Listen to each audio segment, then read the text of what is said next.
香港海嘯故事由 Copilot 及本人一起創作，故事純屬虛構，如有雷同或過於真實，敬請見諒。所有圖片由 Copilot 生成，如有雷同實屬巧合，敬請見諒。所有聲效由 Lovevoice.com 生成。香港海嘯第2章，設計師的新提案。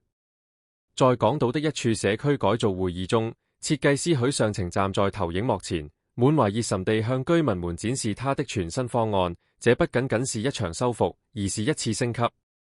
我們將對樓宇的內外進行結構改造，採用最堅固的材料，以應對未來可能出現的風暴與海嘯。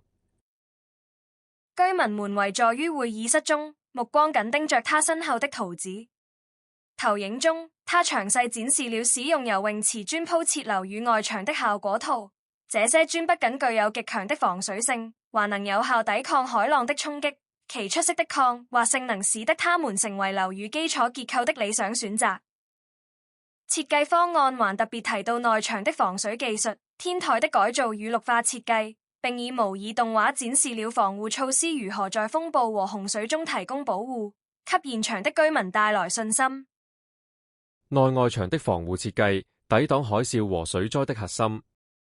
牆體是建築的骨架，也是抵禦自然災害的首要防線。許尚晴指着投影中的模擬動畫講解，畫面中狂暴的海浪猛烈撞擊着樓宇外牆，而由游泳池磚構成的牆體猶如堅不可除的盾牌，牢牢給附住每一波衝擊。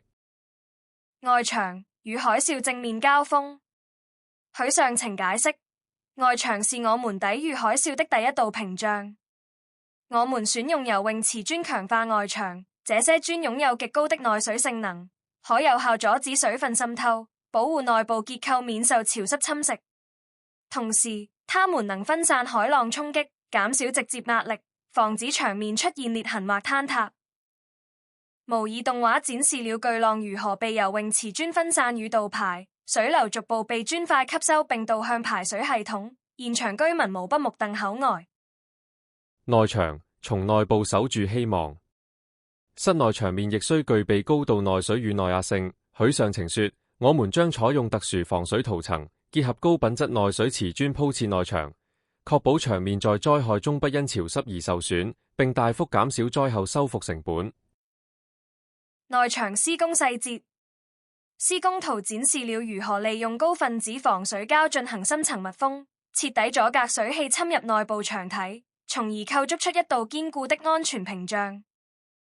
牆體接縫技術，杜絕滲漏。許尚晴只向牆體接縫細節設計補充，牆體接縫常是滲漏的薄弱環節，我們採用高分子防水膠來密封這些接縫，此材料具備高度彈性，可隨牆體形變持續保持密封。配合光催化自潔技術，牆面能長時間保持清潔，避免海水鹽分殘留對建築結構造成侵蝕。整體設計的聯動效果。模擬動畫中再次展示了內外牆防護系統的協同作用，堅固的外牆成功擋住海浪，而內牆則有效隔絕水汽侵入，使整體牆體結構保持完好。許尚晴總結，這些設計並非孤立存在，而是一個完整的防護系統，聯合抵禦自然災害，並大幅減輕災後修復負擔。居民的反應與質疑。當動畫播放完畢後，會議室內短暫的寂靜被一位中年男子的聲音打破。他語氣急切地說，我必須實話實說，這些設計方案看起來非常完善，但需要6個月時間才能完成，這太長了。如果預測是真的，7月15日可能會有海嘯，那我們只剩不到2個月的時間，你怎麼可能在這麼短的時間內完成施工？這番質疑瞬間在居民間引發了低聲討論。大家交頭接耳，臉上寫滿擔憂，一些人甚至開始變得焦躁不安。許尚晴微微一頓，隨即以平穩的語氣回答：你的擔憂我完全理解。如果真的只剩2個月時間，全面完成整個設計方案確實不現實。但我們已經為此制定了緊急應對措施。他走到投影屏幕前，用鐳射筆指向樓宇的圖紙，補充道：首先，我們會將施工優先集中在外牆的加固上，因為外牆是抵禦海嘯最關鍵的部分。這部分的鋪磚工作，我們有信心在8週內完成，並同步展開內部防水層的施工，以便盡可能提升整體防護效果。另一位居民忍不住問道：那如果這場海嘯真的如預測般到來，我們會不會還是無法躲過它？許尚情堅定地回應：即便整個設計方案未完成，我們還有臨時避險措施準備，比如設立社區臨時避難所，結合當前的疏散路線規劃，盡全力保障居民生命安全。我們不會讓大家孤立無援。這番回答穩住了不少居民的情緒，一些人點頭表示認同，但仍有人默不作聲，臉上隱約寫滿擔憂。現有城市防災系統的漏洞，儘管設計師的新提案帶來了希望，葉博士始終感到不安。他與許尚情私下交換意見時指出：我不只擔心海嘯威脅，香港長年以來的防災系統已經暴露出許多漏洞，尤其是每逢大雨引發的山泥傾瀉問題。你指的是山坡上的居民？許尚情疑惑地問道。葉博士點了點頭，語氣沉重：是的，每年夏季的強降雨都導致泥石流或山泥傾瀉多次發生，這些問題至今未被徹底解決。許多山腰與坡面區域的排水系統老舊失修，加上開發過度，導致土壤結構脆弱。一旦發生暴雨，水土根本無法穩定，最終釀成災害。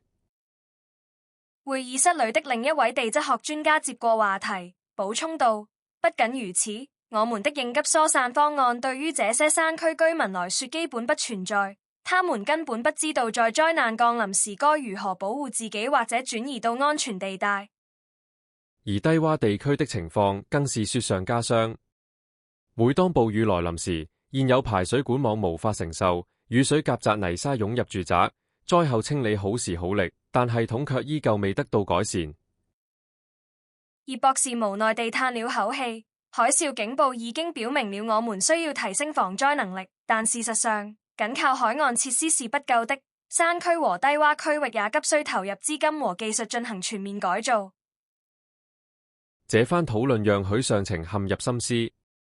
他深知自己的提案雖然專注於樓宇建築防護，但如果未能納入更廣泛的防災基建改進，整體的抗災能力依然難以達到有效水平。